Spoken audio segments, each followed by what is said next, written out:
Welcome to Pain in the Grass, the official Lawn Pride podcast, where we dig deep into the real problems hiding in your yard. From weeds to grubs to mystery brown spots, we've got the dirt. Let's grow better together.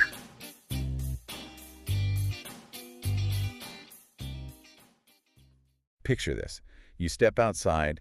It's a beautiful morning in early May. Oh, the best feeling. Right. The air is crisp, the birds are doing their thing, and you look out at your lawn, and I mean, it is lush. Oh, yeah, totally thick. Yeah, it looks like this pristine, perfectly manicured golf course.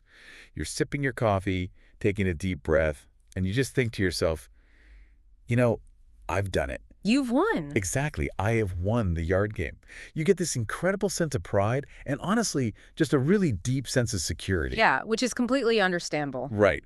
But, and this is a big but, we're pulling from a guide today by Lawn Pride of North Charlotte. It's titled Seasonal Resilience, Preparing Fescue Lawns for Summer Heat.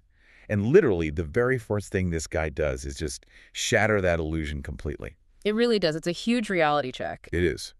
So our mission for this deep dive is to explore exactly why this transition from spring to early summer, why that is the ultimate make or break period for fescue grass, and why that beautiful green carpet you're looking at is, well, actually lying to you. Lying right to your face, honestly. What's fascinating here is the massive disconnect between what we see on the surface in May and what is actually happening biologically underground. Right, because most of us just focus entirely on that spring green up. Exactly. You put all this energy into getting the lawn to look perfect in April, and you just assume, that momentum will carry you right through the 4th of July. Which makes sense logically. I mean, plants grow in the summer, right? You'd think so. But the source material makes it incredibly clear that if you are dealing with fescue specifically, treating it like a warm weather plant is just a fundamental misunderstanding of its biology. Yeah, we treat our lawns like they should be aggressively growing all summer long, but fescue just doesn't work that way. The guide actually calls this the biggest misconception homeowners have. And understanding the mechanism of that misconception, it changes everything about how you manage a yard. I mean, fescue is what agronomists categorize as a cool season grass. Okay, cool season. Right.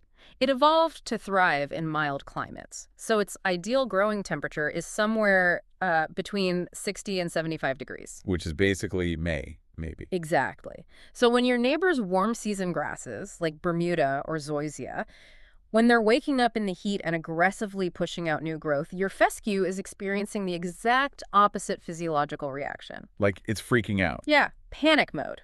As soil temperatures climb past 80 degrees, a cool season grass just hits the brakes. Its metabolism actually slows down. Wow. The rate of photosynthesis drops, meaning it creates way less energy.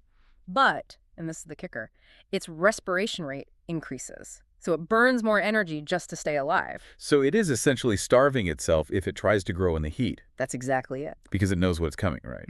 Rising soil temperatures, drought conditions, disease, insects. I mean, to a cool season grass, summer isn't a season of growth at all. No, not at all. It's like a season of hostile environmental warfare. Which means the fescue isn't trying to put on a show right now. Its singular biological imperative is just to prepare and survive. Okay, so since the fescue's biological goal right now is pure survival, how do we actually help it brace for that impact? That brings us to the critical window of May. Right, the late spring phase. The source breaks this down into two distinct battlegrounds, basically. And it starts with building a fortress underground. Yeah, May is really where the summer battle is won or lost. Between, say, May 1st and May 30th, the primary strategy isn't about making the grass grow taller or look prettier on the surface. Even though that's what we all want. Oh, of course. Yeah. But the entire goal right now is to manipulate the plant's resources so it builds massive, deep root systems before the heat bakes the upper layer of the soil. Okay, let me push back on that for a second, because this is where my own intuition completely fails me. Sure, go for it. If my lawn is already green and beautiful and thick in May, like we were just saying, why am I feeding it? That's the logical question. Right. If I throw down fertilizer now, isn't that just going to make the grass shoot up and force me to mow it twice a week? To me, that sounds like handing someone a massive shot of espresso when what they actually need is like a recovery protein shake. That is a great analogy, and the answer is that the type of nutrition dictates the plant's reaction. Yeah. If you go to a big box store and just throw down some cheap, fast-acting nitrogen fertilizer, you are absolutely giving it that espresso shot. And that's bad. Very bad. Fast nitrogen forces the plant to rapidly push out new leaf tissue, but creating that new leaf tissue consumes a massive amount of the plant's stored carbohydrates. Which is the energy it's trying to save. Exactly. The exact energy reserves it desperately needs to stockpile for July. So you get a lawn that looks incredibly green for 2 weeks, and then it completely collapses the moment the first heat wave hit. Because the tank is completely empty. You basically ran it into the ground. Okay, so what is the alternative then? How are we feeding it without forcing that destructive top growth? The source actually outlines a very specific nutritional protocol for May, right? It does. It highlights a specific formulation. It's a 20-1-5 100% polyon fertilizer. Okay, wait, numbers. Break that down for me. Yeah, so those numbers represent the macronutrient ratio, nitrogen, phosphorus, and potassium. Okay, so the nitrogen's high at 20. It is, but the key is that it is 100% polyon. Polyon is this advanced polymer-coated urea. Polymer-coated. Yeah, so the fertilizer granules are encapsulated in a microscopic plastic-like shell. Oh, weird. And that shell only releases the nitrogen through osmosis when soil temperatures and moisture hit very specific levels. So it is physically preventing the plant from getting all the food at once. Exactly. It acts as a metering device. Yeah. Instead of a sudden spike of energy, it provides a steady, measured trickle of nutrients over months. So it's more of an IV drip than an espresso shot. Perfect way to put it. It gives the grass just enough food to maintain its green color and cellular health.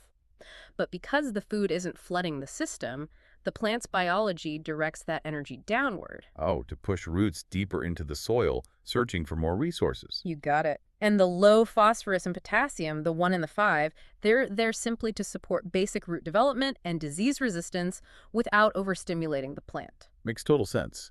Now, the second part of that May application involves something that seems totally unrelated to plant food. The lime. Yeah. The source specifically calls out the addition of lime. Why are we applying lime to a lawn that is about to go to war? I always thought lime was just for, like, moss or something. It all comes down to soil chemistry. Particularly in regions with heavy clay, soil naturally becomes acidic over time. Okay. As the pH drops and the soil becomes more acidic, hydrogen ions begin to bind really tightly to the soil particles. Advanced class flashback, okay. I know, stick with me.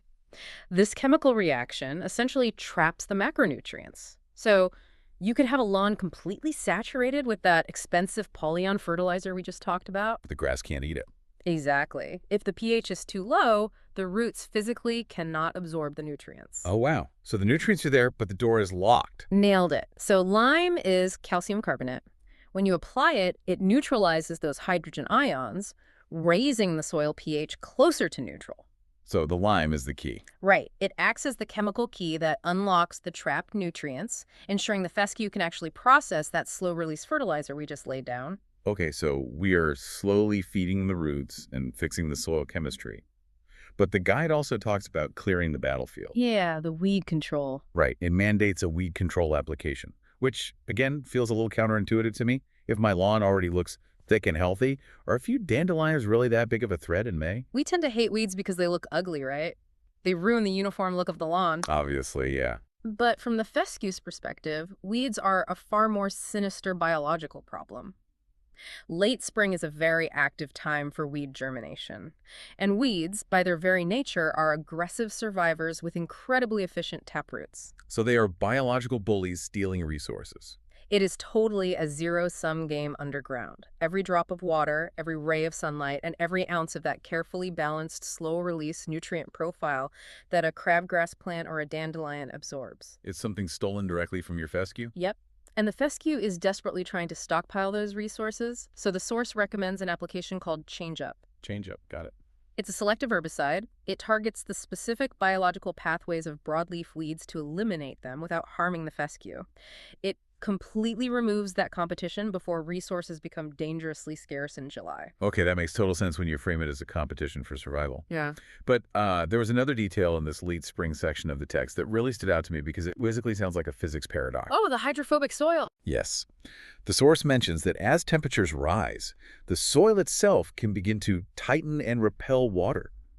I mean, how does dirt repel water? It sounds impossible, right? But hydrophobic soil is a very real, very frustrating physical phenomenon. Okay. As organic matter like old grass clippings and dead roots, as that breaks down in the soil, it releases these waxy lipid compounds. Waxy compounds. Okay, gross, but I'm tracking. Right, and when the soil heats up and dries out in late May, these waxy compounds actually coat the individual soil particles. Like putting a microscopic raincoat on the dirt. That's exactly what it is. And water naturally has a high surface tension. So when you run your sprinklers or when a quick spring thunderstorm rolls through, the water just hits that waxy surface and beads right up. Oh, like when you wax a car. Exactly like that. It beads up, pools on the surface, and runs right off into the driveway or the street. Wow. The water never penetrates down to the root zone where the plant actually needs it.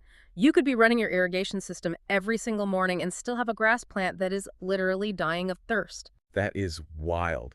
So the guide offers a highly specific fix for this, right?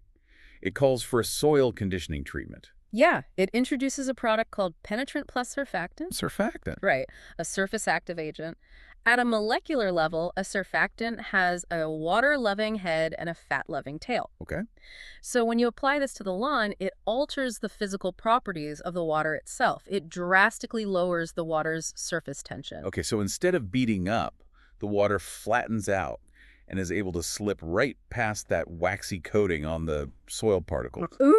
It drastically improves water movement into the soil, eliminates that surface runoff we talked about, and improves overall moisture retention deep in the earth. That is fascinating. If we look ahead to July, when rain is scarce and every drop of water from your sprinkler costs you money, having soil that is chemically conditioned to absorb moisture is going to be the difference between life and death for that fescue. Okay, let me just recap, May, really quick so we don't lose the thread here. We've fed the roots with a slow-release pulling-on drip. We've used lime to unlock the soil chemistry.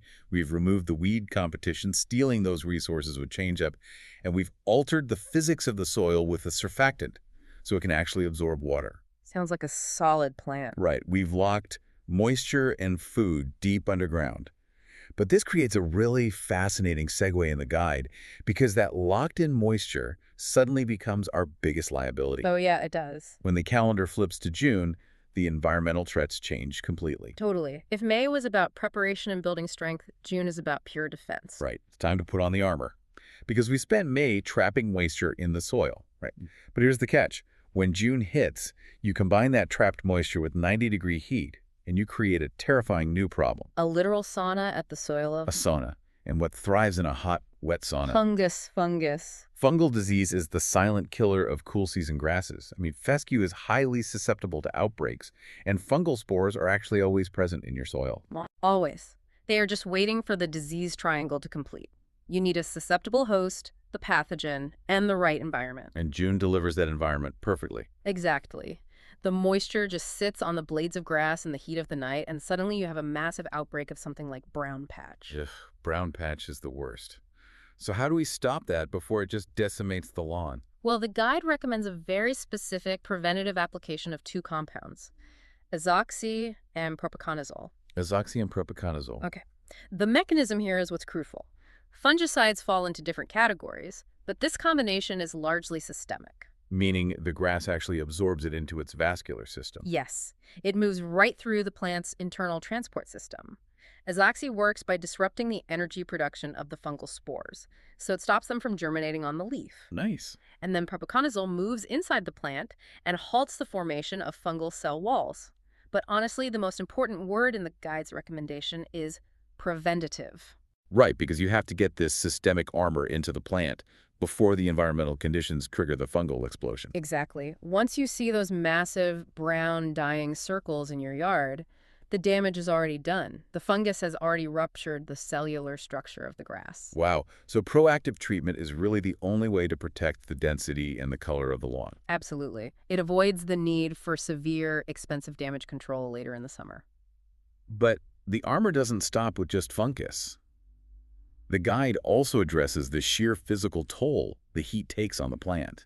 I mean, it's hot, the fescue is out of its natural element, and it is just getting battered. How do we give it an internal boost? Okay, so the source zeroes in on a treatment called Activator Plus SA. Activator plus SA. Yep. This falls under the category of stress support, and the letters SA are the key here. That stands for salicylic acid. Wait, salicylic acid, isn't that the active ingredient in aspirin? It is. Are we giving the lawn pain medication? I mean, it is remarkably similar in function, actually. Plants naturally produce salicylic acid when they are attacked by pathogens or extreme environmental stress. Okay. So by applying a synthetic version of it in June, you trigger something called systemic acquired resistance. So you are basically tricking the plant into thinking it is under attack, so it mounts a defense early. That is exactly it. You are essentially turning on its immune system. That is so cool. Right. The fescue responds by thickening its cell walls and increasing the production of natural antioxidants. Now, Activator Plus SA doesn't change the weather, obviously. Right, it's still hot. But it preconditions the grass to handle the incoming heat wave. It allows the cellular structure to maintain a stronger baseline of health. So when it does get stressed by a 100-degree day, it has the internal reserves to recover quickly instead of just dying back. Okay, so we have the roots fortified, the soil's absorbing water, the blades are shielded from fungus, and the internal immune system is boosted. We're doing a lot. We are. But there is one final June threat the guide warns us about. As the soil temperatures increase, the insect world wakes up. Oh yeah, the bugs. The primary concern here is surface-feeding insects. We are talking about pests like chinch bugs or armyworms. Gross. And they live in the thatch layer, right at the surface, and they just relentlessly chew on the grass blades and upper root systems. Yeah, they have piercing, sucking mouth parts. Ew. I know. They literally drain the grass blades of fluids and inject toxins while they do it. Which is why the grass turns yellow. Exactly. Homeowners often think their lawn is dying from drought or heat stress because it starts turning yellow and brown. But in reality, a million tiny insects are just eating it alive from the surface down. So to combat this miniature horror movie, what is the guide's specific protocol? It outlines an application of mallet and tall star. Mallet and tall star. Yeah, this is a dual-action insect control strategy. Tall star is a synthetic pyrethroid. It provides an immediate knockdown effect, clearing out the adult insects currently active in the thatch layer. So that's the instant killer. Right. Mallet, on the other hand, is a systemic insecticide. Okay, so just like the fungicide, it gets absorbed by the plant itself. You're getting the hang of this. Yes, it gets taken up by the roots and moves right into the grass blades. Any newly hatched insect that takes a bite of the fescue weeks later ingests the mallet and dies. Boom. This combination prevents infestations from taking hold, locking down the perimeter against pests at the exact moment the fescue is most vulnerable. I mean, listening to this comprehensive defensive strategy, if you follow this May and June protocol, it sounds like you are building an invincible lawn. It really does. You've manipulated the roots, the soil physics, the immune system, the pest perimeter. It sounds like a lawn that will just laugh at a sweltering August afternoon. Right, But the source actually provides a crucial, very grounding reality check right at the end of the guide. It does, and this brings us full circle to the most important takeaway of all. We have to remember the biological reality we started with. Fescue is a cool season grass. You cannot fundamentally change its evolutionary biology. You cannot rewrite its DNA to make it love a 95-degree day with high humidity. Yeah, the text has a quote that is actually deeply reassuring for anyone who stresses over their yard. It says, "Even with the best care, fescue lawns may naturally slow down or experience some stress during the hottest parts of summer. That's completely normal." I love that they included that because the treatments we've unpacked today, the poleon, the lime, the surfactants, the systemic fungicides, the salicylic acid, they are not magic spells that grant immunity to the laws of nature. Right, you can't fight nature. They're tools for resilience. When the heat peaks, a fescue plant will still naturally drop into a state of semi-dormancy to protect its crown. And the crown is the vital heart of the plant at the soil line, right? Exactly. So if the goal isn't a flawless, rapidly growing green carpet in mid-July, what does a successful summer actually look like? The true markers of success are more nuanced. A resilient fescue lawn stays greener longer into the summer than an untreated lawn. And when it does inevitably slow down, it maintains better overall density. So the leaves might thin out a bit, But the crown survives, meaning it doesn't completely turn to bare dirt. Right. It doesn't just die. And most importantly, when the temperatures finally break and fall arrives, a resilient lawn recovers exponentially faster. It survives the siege intact. I mean, if you are someone who spent a fortune heavily seeding and fertilizing your lawn this past spring, only to watch it completely collapse and die in July. Which happens to so many people. Right, forcing you to spend another fortune aerating and seeding bare dirt in September. This proactive approach is exactly how you break that cycle of disappointment. It shifts your entire methodology from a reactive posture, where you are constantly trying to fix a dying lawn with quick fixes, to a proactive posture. You are anticipating the biology of the plant and giving it precisely what it needs to weather the storm before the storm even arrives. Let's quickly recap this masterclass in turf biology for everyone. Let's do it. We started by understanding that fescue is a cool weather organism preparing for a hostile summer. We use May to manipulate the underground environment, applying slow-release polyon to drive root growth without burning energy.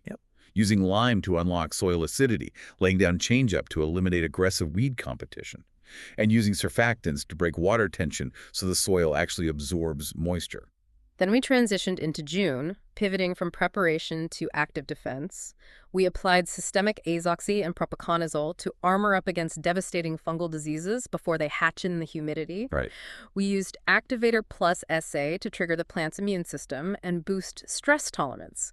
And we put down a dual layer of mallet and tall star to stop surface-feeding insects from eating all our hard work. It is just a brilliant strategic timeline. But before we wrap up, what is the final thought you are walking away with after dissecting this guide? You know, it really centers on that reality check about fescue's natural biology. Oh, yeah. We spend so much time, energy, and advanced chemical engineering trying to keep cool season grasses looking pristine in the middle of a blazing summer. It leaves me with a lingering question, honestly. Oh, sorry. If fescue's natural biological instinct is to essentially shut down, go dormant, and stress out during the heat of the summer, are modern, perfectly manicured summer lawns a triumph of agricultural science, or just an exhausting, endless battle against nature's default settings? Man, that is a question that will definitely make you look differently at your neighborhood the next time you take a walk. Next time you look out at that lush green spring lawn. Remember, you're not just looking at a static carpet of grass.